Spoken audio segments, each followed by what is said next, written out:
এই শক্তিটা কারা? সেই শক্তি যারা বাংলাদেশে ওই শেখ মুজিবুর রহমানের মূর্তি ভাঙছে, এই শক্তি সেই শক্তি যারা হচ্ছে রবীন্দ্রনাথ ঠাকুরের মূর্তি ভাঙছে। যেদিনই সংখ্যাগরিষ্ঠ হয়ে যাবে সেদিন বাংলাদেশের মতো পরিস্থিতি হবে। বিভিন্ন জেলায় যেটা হচ্ছে, মালদাতে হচ্ছে, মুর্শিদাবাদে হচ্ছে, কালিয়াচকের একটা গোটা থানাকে জ্বালিয়ে দেওয়া হলো, তার কোনো বিচার। হিন্দু হওয়ার জন্য লিটন দাসের বাড়িটা জ্বালিয়ে পুড়িয়ে দেওয়া হয়, তার কোনো অপরাধ ছিল না।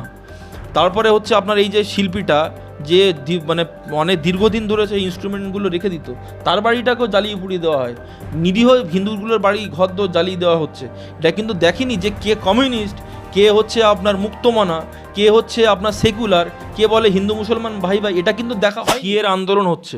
একটা ব্যক্তি ফোন করে আমাকে বলছে হাইওয়ের মধ্যে আমার স্ত্রী মানে সন্তান প্রসব করবে, এরকম দৃশ্য আমি দেখতে পাচ্ছি না, আমি হসপিটালে নিয়ে যেতে পারছি না। কার জন্য ৮ ঘন্টা আপনার ন্যাশনাল হাইওয়ে ব্লক করা হয়েছিল? সেখানে তো অনেক বাচ্চা মানে মানে অন্তঃসত্ত্বা মা বাচ্চাকে প্রসব করতে বাধ্য করা হয়েছিল। এসব দৃশ্য তো আমরা দেখেছি। কারা এরা? এরা কারা? এই শক্তিটা কারা? সেই শক্তি যারা বাংলাদেশে ওই শেখ মুজিবুর রহমানের মূর্তি ভাঙছে, এই শক্তি সেই শক্তি যারা হচ্ছে রবীন্দ্রনাথ ঠাকুরের মূর্তি ভাঙছে। যেদিনই সংখ্যাগরিষ্ঠ হয়ে যাবে সেদিন বাংলাদেশের মতো পরিস্থিতি হবে। বিভিন্ন জেলায় যেটা হচ্ছে, মালদাতে হচ্ছে, মুর্শিদাবাদে হচ্ছে, কালিয়াচকের একটা গোটা থানাকে জ্বালিয়ে দেওয়া হলো, তার কোনো বিচার নেই। ধুলাগড়ে আপনার একটা গুজব পটিয়ে দিয়ে একটা প্রসেশন যাচ্ছে, সেই প্রসেশনে পরে আপনার ইয়ে করা হলো, মানে হিন্দুদের বাড়ি প্রশাসন যাচ্ছে, মানে একটা প্রসেশন যাচ্ছে, সেখান থেকে হিন্দুদের বাড়ি ঘর ধরে আপনার হামলা চালানো হলো। কেন? আপনার সরস্বতী পুজো করতে গেলে আপনার মাথা ফাটিয়ে দেওয়া হচ্ছে। আজকে দেখুন না বইগুলোর অবস্থা দেখুন। আমি তো ৮, ৯, ৪, ২০০০ সালে যখন পড়াশুনো করেছি, আমরা তো এরকম দেখিনি যে আসমান মানে রামধনু ছিল, রংধনু তো দেখিনি আমরা। হ্যাঁ, হঠাৎ করে রংধনু কেন, কাদের জন্য করে দেওয়া হলো? এগুলো ভাবুন, একবার দেখতে থাকুন। মানে মানে বাংলা ভাষার যে ঐতিহ্য, বাঙালির যে ঐতিহ্য, সেই ঐতিহ্য কতদিন থাকে? অলরেডি তো শেষ করতে শুরু করে দিয়েছে। রামধনু এখন রংধনু হয়ে গেছে। জল পড়তে হচ্ছে এখন আপনার পানিটা কিসের শব্দ? আজকে আপনার মাসি আমরা জানি, মাসিকে পড়তে হচ্ছে খালা। আপনি দেখুন বইগুলো খুলে দেখুন না, কাদের নাম রয়েছে পাঠ্যপুস্তকগুলোতে। হ্যাঁ, তো এই তো চলছে, ইসলামীকরণের দিকে পশ্চিমবাংলা চলে যাচ্ছে। মানে বাংলার মানুষকে কি বার্তা দেবেন?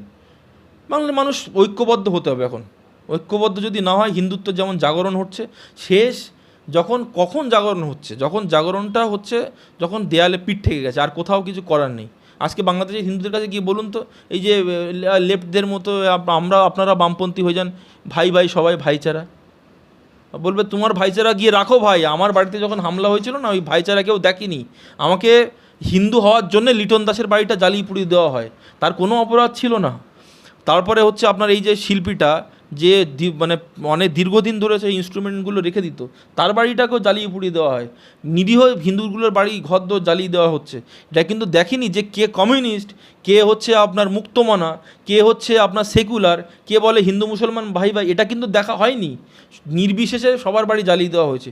সুতরাং দেখুন, হিন্দু যদি থাকে, হিন্দুর সংখ্যা যেখানে যেখানে বেশি রয়েছে সেখানে গণতন্ত্র আছে।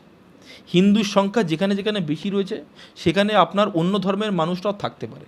হিন্দুর সংখ্যা যেখানে যেখানে বেশি রয়েছে সেখানে শান্তিপূর্ণভাবে সহাবস্থান করতে পারে। আজকে ভারতবর্ষে গণতন্ত্র আছে, তার কারণ হচ্ছে হিন্দুর সংখ্যা বেশি এবং ধর্মনিরপেক্ষ। কারণ এই ধর্মনিরপেক্ষতা হিন্দুদের ডিএনএতে রয়েছে। হিন্দুদের ডিএনএতে যে সর্বে ভবন্তু সুখিনঃ, সর্বে সন্তু নিরাময়া, সর্বে ভদ্রাণি পশ্যন্তু মা কস্মিৎ দুঃখা ভবেৎ। অর্থাৎ সবাই যেন সুখ লাভ করে। এরকম নয় যে হিন্দুরা যেন সুখ লাভ করে।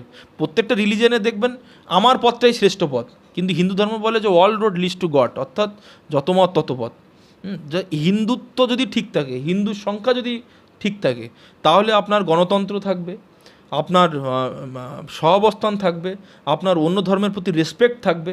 সেই জন্য বলছি হিন্দুদের একত্রিত হওয়ার প্রয়োজন রয়েছে।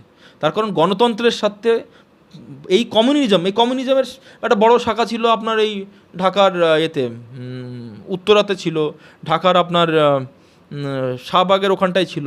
সে কোথায় আজকে কমিউনিস্টরা কোথায়? কমিউনিস্টদের অস্তিত্ব আছে সেখানে? এই কমিউনিজমকে টিকিয়ে রাখার জন্য হিন্দুত্বের প্রয়োজন।